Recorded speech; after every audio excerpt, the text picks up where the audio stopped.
Empresas do transporte coletivo de Cascavel podem responder um processo administrativo. Elas entraram na justiça para que a prefeitura cubra o prejuízo pelas restrições do transporte. Mas, segundo a CETRANS, se negam a passar informações sobre as despesas que têm. Beatriz Frenner, na tela.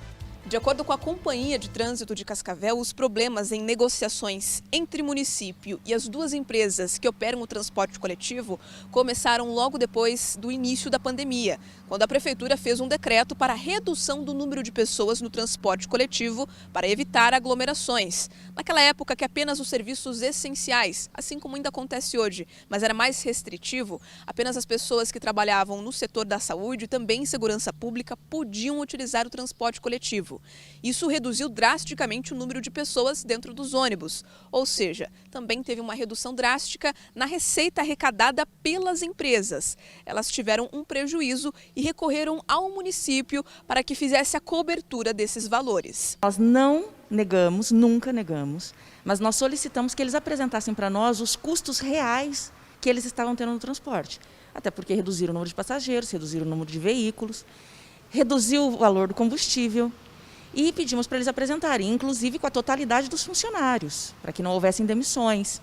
Até porque, mesmo com a redução de quantidade de passageiros e de veículos, houve também uma obrigatoriedade de reduzir a quantidade de passageiros transportados. Com essa situação, eles precisariam utilizar a totalidade dos seus funcionários, até porque eles podem aplicar as duas medidas provisórias do governo federal. Então, nós solicitamos que eles aplicassem essas medidas provisórias e que fizessem esse levantamento de custos. Ainda de acordo com a CETRANS, esse pedido de comprovação aconteceu, porém não da forma completa, como eles esperavam. O município queria comprovantes de gastos e também estranhou algumas outras irregularidades que foram apresentadas como gastos que as empresas estariam tendo, como o número de funcionários, que não era condizente com os dados anteriores. Solicitamos para eles, então, as planilhas, eles não trouxeram valores, eles trouxeram para nós quantitativos, mas esses quantitativos sem nenhuma comprovação, como é o caso de quantidade de funcionários, por exemplo, que, em tese, eles trouxeram uma quantidade maior do que aquela que tinha no início do ano, e eles estão falando em demissões e desnecessidade. Depois disso, a CETRANS insistiu para que as empresas enviassem comprovantes e mais relatórios para poder, então, fazer o pagamento dessas despesas que não estavam sendo supridas com o transporte coletivo por conta da redução do número de passageiros. Mas as negociações simplesmente pararam, apesar da CETRANS continuar notificando essas empresas. E, de repente, a própria liquidante da CETRANS, a própria responsável nesse momento pelo trânsito de Cascavel, disse ter ficado surpresa quando descobriu que as duas empresas tinham entrado na justiça para pedir esse pagamento, sendo que o município alega não ter negado repassar esse valor financeiro, apenas pedir a comprovação.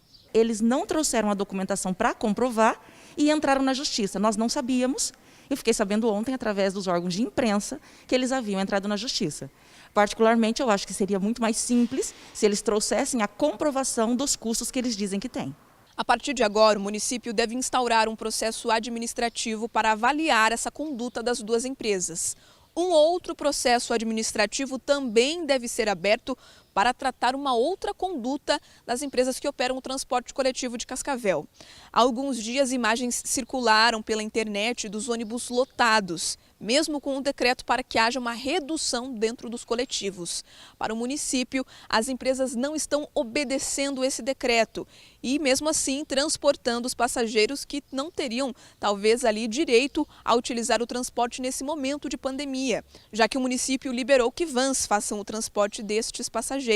Mas as empresas estariam pegando, inclusive, a demanda que deveria ser destinada a essas vans. Sobre esses desrespeitos ao decreto de pandemia, de circular com ônibus lotados, a CETRANS também informou que fez notificações. Foram 7 em poucos dias para as duas empresas. E, nesse caso, também cabe processo administrativo.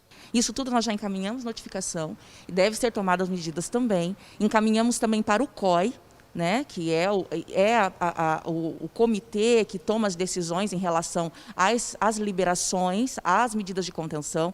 Nós encaminhamos ontem, então, para o COI um pedido de a informação, né, todas as comprovações de fiscalização que nós estamos fazendo e o que está realmente acontecendo. Inclusive as planilhas de horários, superlotação, quantidade excedente, algumas que, pelo menos, comprova não só o que está sendo informado na mídia, mas o que nós estamos identificando dentro dos terminais. Muito obrigado a você, Beatriz Frener. Nossa produção procurou assessoria de imprensa das empresas, mas por causa do feriado ainda não tivemos resposta.